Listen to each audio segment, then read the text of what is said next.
Deixa eu só te apresentar aqui de novo, que eu já falei para as pessoas que eu ia conversar contigo, então eu vou conversar hoje aqui com Alexandre Ateniense, que é advogado, especialista em direito digital, foi um dos primeiros especialistas em direito digital aqui no Brasil. E hoje a gente vai falar sobre as punições da Lei Geral de Proteção de Dados.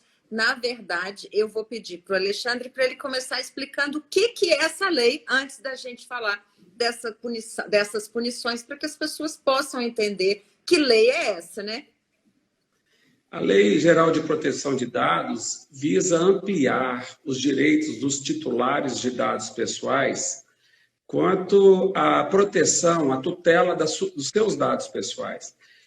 Antes dessa lei LGPD, chamada, né, Lei Geral de Proteção de Dados, entrar em vigor, no Brasil a gente já tinha cerca de 40 leis esparsas que protegiam tanto os dados, as informações e a privacidade do cidadão. O que essa lei fez foi uma compilação, foi um ordenamento mais coordenado, inclusive com penalidades, com sanções, e por isso nós temos que agora pensar que o Brasil se alinha a mais de 120 países do mundo que tem uma lei de proteção de dados. A primeira lei surgiu há cerca de 20 anos atrás na União Europeia. Uma curiosidade, nossos vizinhos aqui do Cone Sul já tinham essa lei há mais de 10 anos, porque simplesmente pegaram o texto da lei da União Europeia e trocaram Madrid por Buenos Aires, e o texto é o mesmo. E agora chegou a nossa vez. Então, a nossa lei é de inspiração da União Europeia, e eu diria que o que mais impacta nessa lei, de forma resumida, é uma mudança cultural sem precedentes em relação à necessidade das empresas ficarem mais atentas à forma como tratam os dados pessoais dos titulares. Tratar mal um dado pessoal a partir da lei, que já entrou em vigor há 10 meses atrás, vai custar caro. E esse preço pode ser onerado de diversas formas. Daí, achei super pertinente a gente estar conversando sobre esse tema aqui na live. Uhum. E quais são esses dados que são protegidos, né? Porque às vezes as pessoas nem conseguem entender que tipo de dado, porque hoje a gente tem tantas informações, né? E acaba aí, se você dá uma gulgada aí, você acha tudo de todo mundo, né? Olha, dado pessoal, segundo a lei, é qualquer informação que pode identificar ou tornar identificável um cidadão. Esses dados pessoais, existe inclusive uma categoria que causa mais potencialidade de dano se for maltratado, que são os dados sensíveis. Os dados sensíveis são dados que, se mal utilizados, podem discriminar pessoas. Então, por exemplo, etnia é um dado sensível. O preço de uma remuneração, de um salário, é um dado sensível. Um resultado de exame de laboratório é um dado sensível. E dado pessoal é nome, CPF, filiação, até mesmo o fato de você usar óculos é um dado pessoal. O fato de você ter cabelos castanhos escuros é um dado pessoal. A sua altura é um dado pessoal. O tamanho do seu sapato é um dado pessoal. São várias informações que podem chegar a te identificar.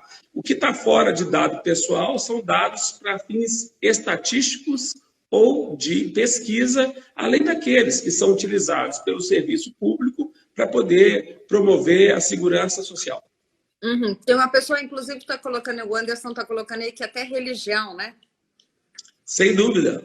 Religião é um dado sensível que, se descoberto for que alguém foi discriminado porque fez uma opção religiosa ou tem uma opção sexual de alguma forma que desagrade aquele que controla o dado, e dali ele vai ser preterido, isso hoje custa muito caro.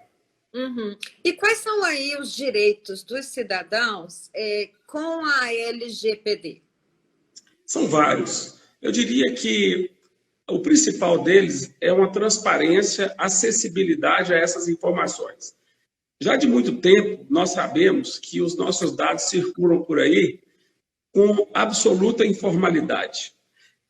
Nós cedemos os nossos dados pessoais para uma loja, por exemplo, para uma farmácia, e nós não sabemos, a partir dali, por onde nosso dado vai ser compartilhado.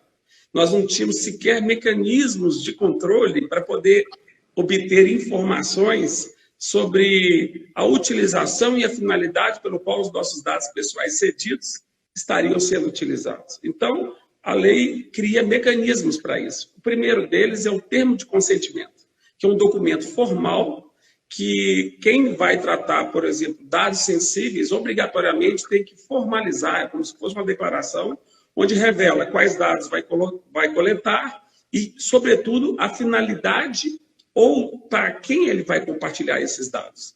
Agora, essas informações todas, elas prescindem de ter sempre esse controle. Então, a qualquer momento, o titular de dados pessoais pode abordar uma empresa e perguntar quais são os seus dados, quais são os meus dados pessoais que você está tratando. Essa empresa ela é obrigada, no tempo mais breve possível, a fazer com que haja a revelação desses dados. Isso tem que ser verdadeiro. A empresa tem que criar algum canal de comunicação na plataforma digital para poder fazer esse atendimento. Da mesma forma, se esse dado estiver errado, o titular pode também solicitar a alteração dos seus dados pessoais. E uma situação muito curiosa que nunca existiu. Se por acaso o titular descobre que uma empresa com quem ele não se relacionou, com qual ele não consentiu que seus dados foram utilizados, responde que tem seus dados, ele terá direito de pedir a remoção desses dados imediatamente. E se isso não acontecer, pode virar um bilhete premiado na mão do titular, porque nós somos bombardeados todo dia por essas chamadas telefônicas pseudo-anônimas, né? E que hoje, por exemplo, Maria Amélia, quando eu recebo uma dessas chamadas de call center, a primeira coisa que eu faço, eu ando sempre com 2 telefones. É gravar a ligação. Imediatamente, eu já digo para ele, a sua ligação está sendo gravada, eu vou utilizar isso como meio de prova, porque eu não dei consentimento da sua empresa para poder fazer marketing direto com os meus dados. Então, ou você já tira meu nome dessa base de dados, ou eu vou entrar no juizado especial, vou pedir uma indenização por conta disso, porque isso está me incomodando muito. Então, isso essa vale prova... também para aqueles e-mails que a gente recebe, que a gente não sabe nem de onde que a pessoa acabou tendo acesso ao seu e-mail, né? Sim. A lei trata dado pessoal, não só sistêmico. O dado pessoal também pode ser papel. Então, a abrangência é total. Sempre quando há uso de um dado pessoal sem autorização, a empresa tem que prestar contas e, se estiver revelando que está usando esses dados para fins que não foram consentidos formalmente, ela é obrigada, sob pena de ser denunciada no órgão fiscalizador, Agência Nacional de Proteção de Dados, que, a partir de agora, sempre quando tiver um incidente qualquer em relação à Lei de Proteção de Dados, esse incidente, inclusive, é necessário que haja uma autodelação por parte da empresa que foi alvo desse incidente. Ela é obrigada a revelar para a Agência Nacional de Dados que aconteceu um vazamento, aconteceu um acesso não autorizado, o mais breve possível. Tem que informar, por exemplo, quantas pessoas estavam envolvidas, quem são essas pessoas, quais eram os dados pessoais que foram alvo desse incidente e também quais os riscos jurídicos que eles estão correndo, além de também informar quais são as medidas de contingenciamento que já tomou para poder mitigar esses danos. Uhum. Isso vai afetar muito, por exemplo, essas empresas de marketing digital, né, Alexandre? Sem dúvida. Nós vamos passar agora para a época do marketing de permissão. Eu já reparei, analisando esse mercado diariamente, que o nosso escritório trabalha nesse assunto há 3 anos, dando consultoria para as empresas, e eu estudo esse assunto há 12 anos, é que mesmo com a lei, diversas empresas ainda são usadas. Elas tentam fazer essas abordagens agora por robô, por bots. e tentando, achando que com isso estariam ilesas. Mas isso aí totalmente, isso é uma lenda. Se a pessoa fizer a prova, consequentemente, essa empresa vai ser punida da mesma forma. Não é a automação que está sendo utilizada para tentar burlar essa situação do marketing direto que você falou, que vai fazer com que haja um caminho, vamos dizer assim, um caminho assim para tentar driblar a lei, né? Isso não vai acontecer. A questão, sabe o que acontece, Maria Amélia? É que o brasileiro, hoje, ele ainda não está conscientizado desses direitos que eu falei. Então, a Folha de São Paulo revelou, há 2 semanas atrás, que durante 10 meses, desde a vigência da lei, já foram distribuídos 600 processos no Brasil, envolvendo a LGPD. E mais interessante foi que o valor econômico, deu uma notícia essa semana, inclusive eu colaborei com essa matéria, é que a grande maioria dessas ações tem um viés de relação de consumo. Então, veja como é que é interessante. O titular começa a usar a LGPD para justificar uma falha de relação de consumo em relação aos seus dados pessoais. Mas isto é apenas uma pontinha do iceberg, porque ele vai começar a descobrir que diversas outras formas poderão também ser utilizadas para diversas ações. Pois é, porque o que a gente vê, por exemplo, você falando de call center, né? Essas empresas de telefonia ligam sem parar para poder... porque a senhora foi aqui premiada, tem uma promoção, tem não sei o quê, a senhora não quer mudar de plano, não quer fazer não sei o quê. Tem sempre alguma coisa nesse sentido, né? E isso, a partir de agora, é proibido. É proibido e quem fizer como eu, na hora que receber um telefonema desse, já começa a gravar a ligação, já tem uma prova na mão para poder procurar um advogado e instruir uma ação para poder pedir uma indenização em relação a esse uso não consentido. Essa é a dica que eu deixo para todos aqueles que estão nos assistindo agora. Todo mundo agora... Não, mas tem alguns celulares que já conseguem gravar imediatamente. Exatamente. Os mais modernos já conseguem.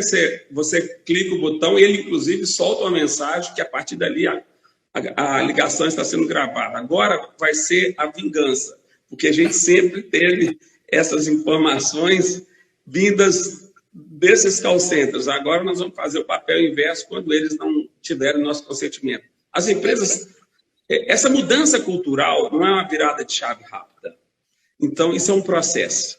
Então, eu estou percebendo, porque também sou alvo dessas ligações, que as empresas ainda estão num perfil para ver se cola essa lei. Só que já colou há muito tempo. É só olhar, porque nós temos vários órgãos fiscalizadores. Nós temos o Ministério Público, nós temos o PROCON, nós temos o Senacom, nós temos o CAD, e tem um Tribunal de Justiça que vai ser acionado pelas vítimas, porque todas essas empresas fiscalizadoras, elas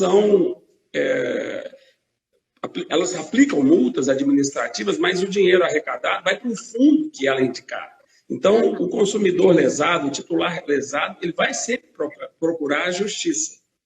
Agora, no meu ponto de vista, por experiência pessoal, de já lidar com vários clientes que já passaram por incidentes, a maior sanção, a maior penalidade que existe não é nem multa administrativa, nem ação judicial ou multa contratual. Chama-se reputação digital. Reconstruir uma reputação. Reputação digital é a situação, por exemplo, que acontece de uma empresa ser alvo de vazamento de dados e o assunto cai na mídia. E, consequentemente, todo mundo sabe que aquela empresa não tem dispositivos de segurança da informação, que é obrigatório pela lei, para proteger os dados das pessoas. Nós não chegamos ainda no nível de maturidade em que o consumidor, o titular de dados, vai escolher as empresas pela forma como essas empresas protegem seus dados pessoais. Mas isso vai chegar. Da mesma forma, o empresário ele não consegue ainda enxergar, porque muitos ainda não estão sensibilizados com esse assunto, e tratam essa situação de adequação à lei como se fosse um limão. Mas eu sempre falo, do limão tem que fazer a limonada. Então, eles não entenderam ainda que você prestar contas à sociedade de que a empresa está adequada à lei, que ela quer vender uma relação de confiança, que os dados pessoais serão protegidos porque ela investiu, isso é uma vantagem competitiva enorme para poder proteger a sua reputação pessoal. Porque as empresas, como os próprios cidadãos, hoje são atacados a todo momento e reconstruir uma reputação custa caro e pode ter efeitos de desdobramento, por exemplo, muito prejudiciais. Um escritório de advocacia, por exemplo, que deixa vazar dados de uma empresa do qual ele advoga, pode perder um contrato de honorários em relação a essa empresa. Pode perder vários, né? Vários, porque isso vai para a mídia. Pensa bem, um banco que zela pela confiabilidade, se vazar dados, pensa o quanto de correntistas ele pode vazar, pode perder. Uma drogaria, a mesma coisa. Então, é um mundo novo, mas o mais interessante é que essa pauta hoje é mundial. Então, do mesmo jeito que a gente está tendo essa virada no Brasil, outros países já tiveram, ou nós chegamos tarde até, para te falar a verdade, em relação a isso. Mas agora estamos nesse novo patamar. E um outro detalhe interessante é que essa lei ela é extraterritorial. Então, suponhamos que um resort na costa, lá em Trancoso, que oferece pacotes turísticos para turistas europeus. Essa pousada ela é obrigada a estar em conformidade, tanto com a lei brasileira quanto com a lei da União Europeia. Por quê? Porque ela vai tratar dados do cidadão europeu ou ela oferta serviço para a União Europeia. Isso é bem complicado. Tem um rapaz, o Anderson, ele está perguntando o seguinte: o stalking tem relação com a LGPD?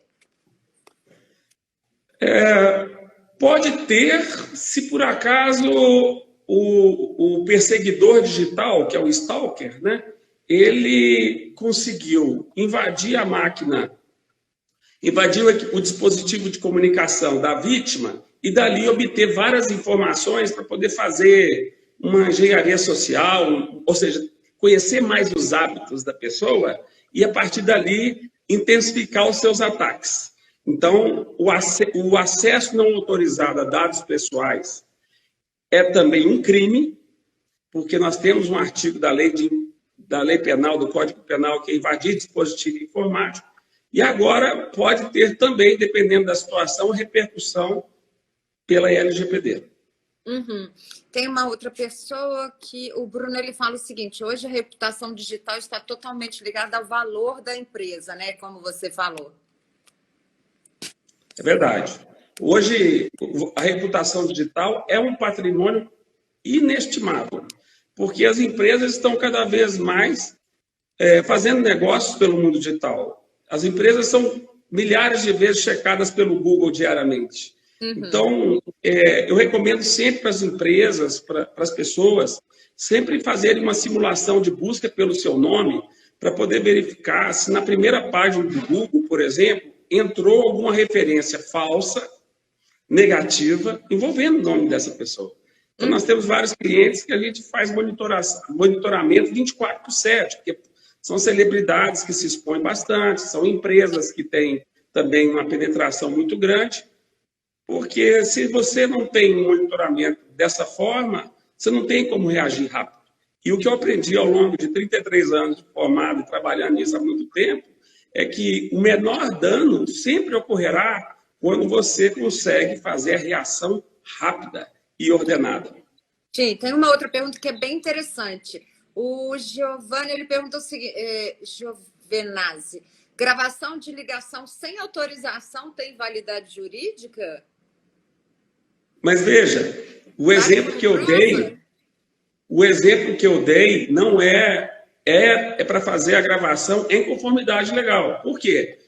Se o titular tem um desses telefones mais modernos que fazem a gravação, o próprio sistema já gera a frase. A partir de agora, essa conversa está sendo gravada. Se não existe esse recurso, o que eu faço? Eu vou e converso e falo, olha, a partir desse momento, essa conversa está sendo gravada. Então, tudo que você falar, eu posso eventualmente usar para os fins que eu achar necessário. Não deve nunca deixar de fazer esse anúncio, porque é dessa forma que a lei preceitua que deve ser preservada a prova. Agora, quais são essas punições que entram em vigor do bingo? Bom, são as punições administrativas. Então, nós temos o órgão que é a NPD, e a NPD ela tem poder de aplicar multas administrativas contra quem violar o texto da lei de proteção de dados. Os outros órgãos fiscalizadores já estão aplicando essas multas administrativas, muitas vezes em relação à violação de outros dispositivos legais, como a Constituição, por exemplo, que protege a intimidade das pessoas. Então, o legislador ele criou diversos tipos de sanções administrativas. Começa de uma simples advertência até o top, que é 50 milhões de reais por evento de um determinado incidente. E ainda existem as punições operacionais. Ao invés de se aplicar uma multa que seja apenas de dinheiro, pecuniária, nós vamos ter punições que, de repente, pode culminar que o serviço que está tratando os dados seja paralisado, seja suspenso, seja extinto. E isso, dependendo da situação, pode causar danos imensos. Então, seriam essas. Lembrando, como já havia dito, que todo o valor arrecadado dessas penas pela ANPD ou pelo Ministério Público, que seja, são destinadas a um fundo. Então, engana-se quem imaginar que, quando houver uma penalidade de 1 milhão, por exemplo, que vai fazer um rateio daquele 1 milhão para o número de vítimas. Não vai ser isso. As vítimas que quiserem ser indenizadas têm que procurar a via do judiciário. Para poder fazer isso. Tem uma pergunta aqui da Sandra, o seguinte: o WhatsApp já oferece essa proteção de dados entre as conversas? Não. Não há. O WhatsApp oferece criptografia, né? Eu, particularmente, defendo que não se deve trocar informação de dado pessoal pelo WhatsApp. Se você tiver que enviar, apaga. Por quê? Olha, Maria Amélia, desde janeiro eu já atendi cerca de 70 pessoas que me procuraram que são vítimas de golpes no WhatsApp. Então, isso está acontecendo todo dia e os golpes são de diversas formas. Então, eu não uso o WhatsApp para comunicação interna do meu escritório e tento fazer o mesmo em relação aos clientes. Só em último caso, porque eu não acho uma plataforma segura. E por esse motivo, apesar de ter essa criptografia que eles falam de ponta a ponta, o problema não é esse. O problema é que muitas vezes existe um infiltrado dentro de uma operadora de telefonia, tem casos de clientes assim, que apagam o chip, apagam a linha do titular e depois ativam em outro aparelho. Tem outro que faz abordagem pedindo para poder remover a autenticação de 2 fatores, que eu acho que é uma necessidade para todos os serviços que dispõem desse recurso, o titular utilizar. E por isso, eu não acho uma plataforma segura, sobretudo para poder passar dados pessoais. E tem muita coisa, por exemplo, aqui no Instagram também, tem outras plataformas que também ainda não usam isso, né? É verdade, e deveriam usar, porque essa proteção, ela exige que o titular da conta esteja com a senha que só ele sabe para poder recuperar os dados. Então, por isso é que existem golpes que começam no sentido de que o golpista está com um outro aparelho, já fez a recuperação de dados, recuperou a conta, mas ficou barrado na tela da dupla autenticação. Aí o que ele faz? Ele liga, passa mensagem de SMS e conta uma história e pede para a pessoa passar a senha de dupla autenticação. E com isso ele consome o golpe. Que é muito complicado tudo isso, né? E aí, como é que Mas é o mundo em que vivemos. É o mundo em que vivemos. É verdade. Mas como é que o cidadão ele pode identificar que os dados dele foram vazados? Normalmente esse assunto circula na imprensa, imediatamente. Hoje, noticiar que empresa vazou dados é quase igual ao obituário de jornal, entendeu? Toda semana a gente vê casos e lá no nosso escritório a gente acompanha todos os incidentes mundiais em relação a esse assunto. A gente tem uns robôs de inteligência artificial que vão capturando essas informações, porque a gente estuda as estratégias a partir desse tipo de informação, para saber como é que foi a falha e quais seriam as medidas corretivas. Então, nada mais importante dele estar sempre monitorando esses serviços e ficar de olho nas notícias. Certamente, o jornal hoje em dia é uma ótima fonte para esse tipo de informação. Uhum. E na hora, então, que percebe que tem alguma coisa errada, seria interessante ele procurar um advogado para poder ajudar nesse momento, né?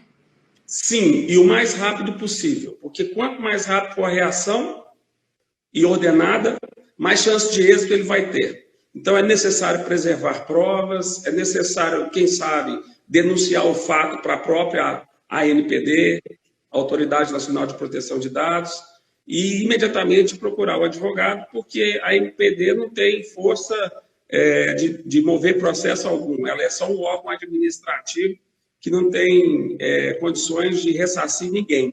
Então, não é nem procurar a delegacia, é direto ao advogado para poder fazer com que a solução seja a mais breve possível. Uhum. E qual que é seu conselho, para a gente poder encerrar, qual que é o seu conselho para um cidadão assim? O que ele deve fazer para tentar proteger os dados, né? Olha, eu sempre comparo esse momento que a gente está vivendo com 1990, quando entrou em vigor o Código do Consumidor. Antes de 1990, nenhum brasileiro sabia quais eram os seus direitos na relação de consumo. Então, foi necessário vários anos, várias décadas, para a gente entender exatamente até onde que vai os nossos direitos. Então, essa onda agora está se repetindo com a LGPD. Então, eu recomendo às pessoas para, pelo menos, no mínimo, ler a lei ou procurar um esclarecimento. Existem hoje inúmeras informações na internet. Convido, inclusive, o pessoal para poder acessar o nosso site. Nós já escrevemos 10 livros sobre a LGPD, e ali a gente descreve várias dicas em relação a isso. O que acontece é que, primeiro, o cidadão deve entender que, a partir de agora, ele tem muito mais poder. Poder de interpelar a empresa que ele suspeita que está usando seus dados de forma não consentida e agir rápido. E se a empresa simplesmente se esquivar de atender, denuncie automaticamente para a ANPD, porque a missão dela é fazer uma comunicação formal para poder pedir prestação de contas por parte dessa empresa e sujeitá-la a uma penalidade que não é pequena. Uhum. Então, monitore sempre, liga o radar em relação a essa situação, porque todo cidadão brasileiro agora tem muito mais direito e de ser respeitado pelos seus dados pessoais, que a gente sempre falou que é o petróleo da internet, e, consequentemente, fazer com que isso, se mal usado for, cause uma indenização. Uhum. Bom, Alexandre, muito obrigada pela sua disponibilidade em conversar aqui com a gente e explicar um pouquinho, né? Que é tanta coisa em relação a essa lei que eu acho que a cada momento é bom a gente retornar para poder explicar, né, como que está o andamento aí de tudo isso, né? Eu digo que nós estamos ainda na pontinha do iceberg, né? A ANPD vai entrar agora de uma forma mais ativa, regulamentando a lei de diversas formas, e você vai ver também outros órgãos, como, por exemplo, a Agência Nacional de Saúde, a Agência de Telecomunicações, a Anatel, todos órgãos setoriais, fiscalizadores, criando outras regulamentações subsidiárias à LGPD. Então, nós estamos monitorando todos esses desdobramentos, que certamente vai ter ainda vários capítulos para que a gente possa ter oportunidade como essa de conversar sobre esse assunto, porque tudo isso é um processo. Criar essa cultura não acontece numa virada de chave rápida. Então, o cidadão, o que você está fazendo agora nessa live, é criar essa oportunidade de despertar a cultura em quem está assistindo para poder fazer com que ele saiba que ele tem esses direitos e possa agir efetivamente para proteger. Porque os dados pessoais e a privacidade é um bem inestimável. E nessa época de redes sociais, WhatsApp e tudo mais, as pessoas se sentem muito desprotegidas ainda quanto a isso. É verdade. É bom que depois você volta para explicar mais. Sempre será um prazer, você sabe disso. Lembrando que as pessoas que nos acompanharam aí, se quiserem indicar essa live, ela fica salva no IGTV aqui do Instagram do Hoje em Dia, ou, como o próprio Alexandre já falou, você pode ter mais informações no portal do jornal Hoje em Dia. Eu conversei aqui com o querido Alexandre Ateniense, que é um advogado especialista em direito digital, e veio falar para a gente aí sobre a LGPD, que é a Lei Geral de Proteção de Dados, as punições, os direitos, né? Como ele disse que nós, né, cidadãos, a partir de agora temos muito mais poder, então a gente tem que ter muito mais informação em relação a isso. E eu tenho que te agradecer muito pela sua disponibilidade em participar aqui com a gente.